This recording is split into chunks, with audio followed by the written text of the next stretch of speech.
Pandian stores சீரியலில் இன்னைக்கு court வாசல்ல நடந்த ரகளையும் மயில் சொன்ன அப்பட்டமான பொய்யும் தான் குடும்பத்தையே நிலைகுலைய வச்சிருச்சு.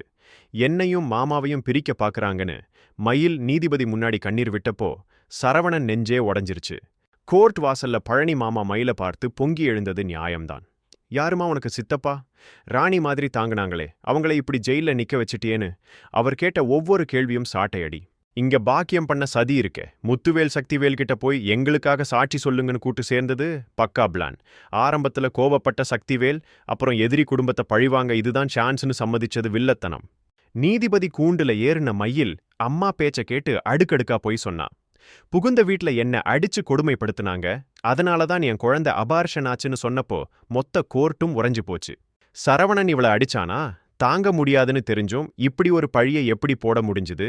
விவாகரத்து நோட்டீஸ் அனுப்பிட்டு சரவணனுக்கு வேற கல்யாணம் பண்ண பார்க்கறாங்கன்னு வக்கீல் சொன்னது நெருப்புல எண்ணெய் ஊத்தின மாதிரி இருந்தது. எல்லா பழியையும் போட்டுட்டு கடைசி வரைக்கும் நான் மாமா கூட தான் வாழ்வேன்னு மயில் அழுது நாடகம் போட்டது உச்சக்கட்ட நடிப்பு. இதை கேட்ட நீதிபதி என்ன தீர்ப்பு சொல்ல போறாரு? இப்படி ஒரு துரோகத்தை சரவணன் தாங்குவானா, இல்ல கோர்ட் வாசல்லே வச்சு மயில கழட்டி விடுவானா? நாளைக்கு வரப்போற தீர்ப்பு பாண்டியன் குடும்பத்தோட தலையெழுத்தையே மாத்த போகுது.